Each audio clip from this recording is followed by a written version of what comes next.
కానీ నాకు ఎప్పుడు అర్థం కాదు సార్, ఇన్ని వేల ఎపిసోడ్లు రకరకాల జానర్స్ చేశారు మీరు.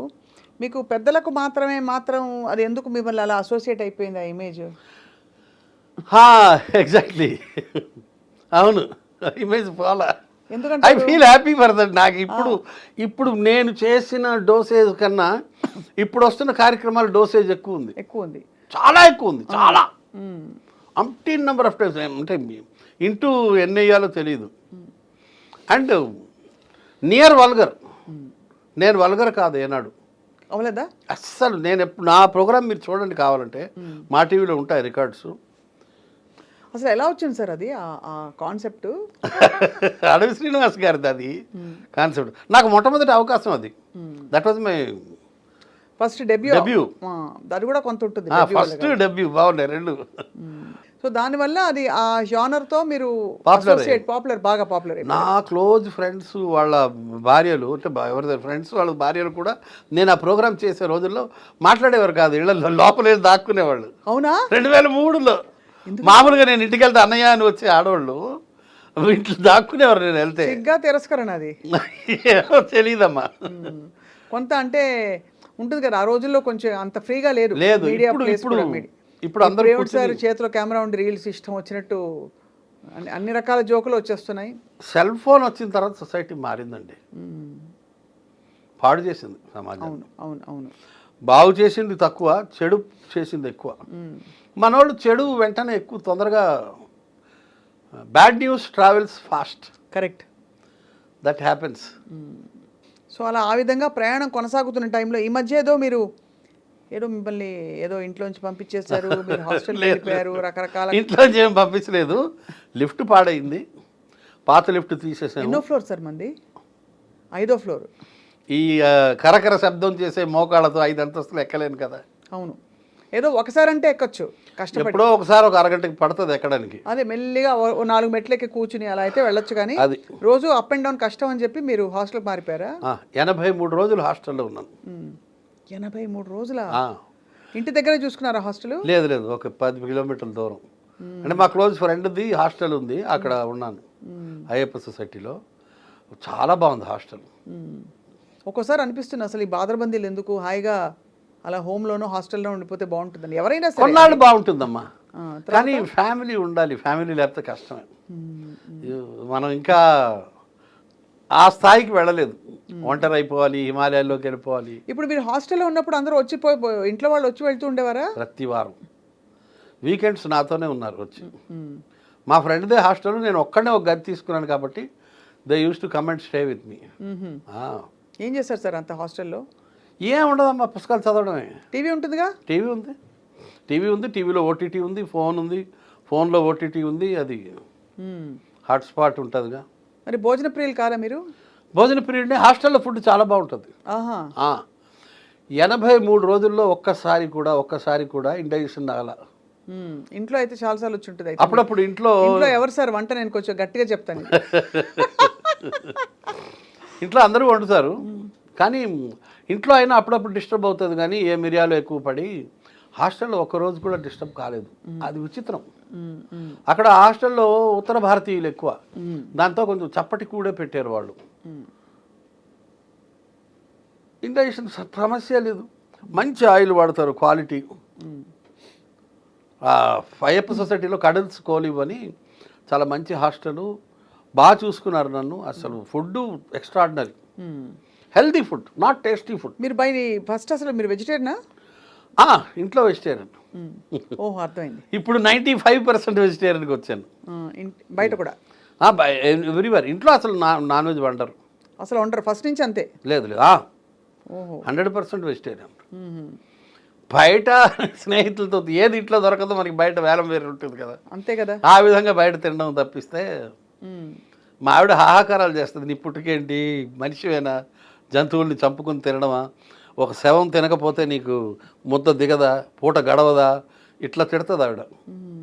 దట్స్ ఎ మర్డర్ కదా, అట్స్ డెడ్ బాడీ కదా అంటది ఆమె. మీకు అది సైద్ధాంతికమైన అయిష్టమా ఇంట్లో, లేక ఫ్యామిలీ అలవాట?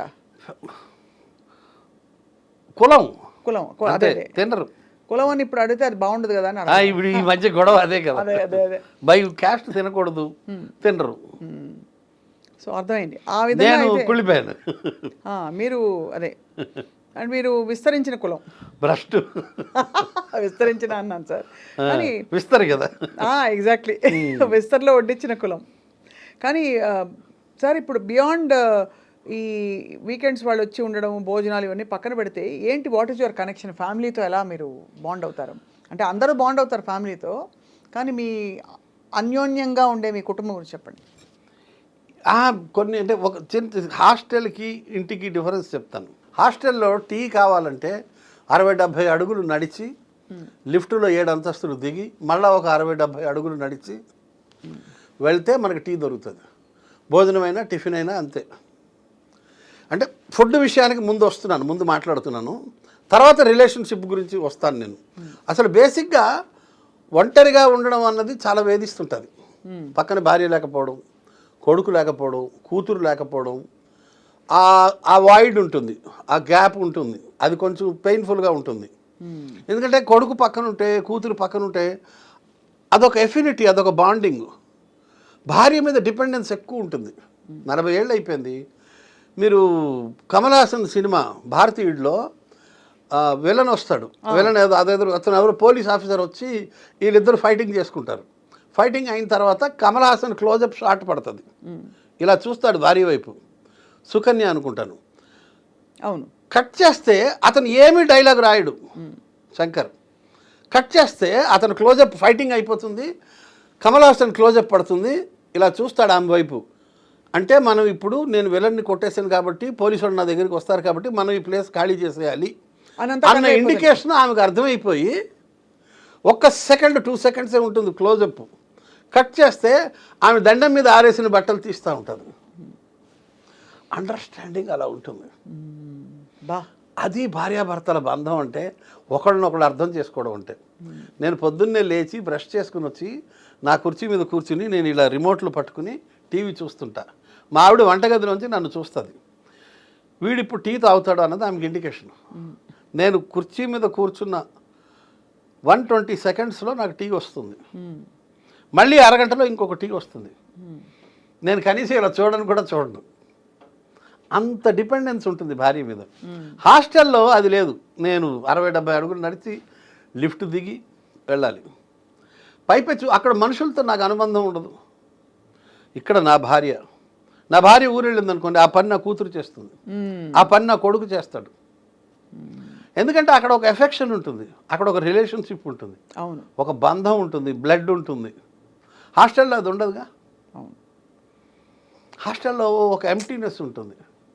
మనం ఇక్కడ టీ తెచ్చే మనిషిగా చూసినా కూడా తెచ్చేవాళ్ళు తేరు, ఇలా ఇలా ఇలా తిరిగి చూసినా కూడా అంతేనా. ఇంట్లో మనకి ఆ బాండేజ్ ఉంటుంది. అవును. నాకు 83 రోజులు ఉండి వచ్చాను. అక్టోబర్ 23 వచ్చాను, ఆగస్ట్ 1 వెళ్ళాను. లాస్ట్లో 10-15 రోజులు అయితే నేను కింద మీద అయిపోయాను, ఫిష్ అవుట్ ఆఫ్ వాటర్ అయిపోయాను. మా ప్రెసిడెంట్కి రోజు ఫోన్ చేసి, మహేష్ ఇంకా ఎప్పుడయ్యా లిఫ్ట్ తయారవుతుంది, అయ్యా హరి గారు, సెక్రటరీ గారు, వెంకట గారు ఎప్పుడు లిఫ్ట్ తయారవుతుందంటే, దాస్ గారు చేసేస్తాం, కొంచెం ఓపిక పట్టండి దాస్ గారు, అయిపోద్ది 2-3 డేస్లో.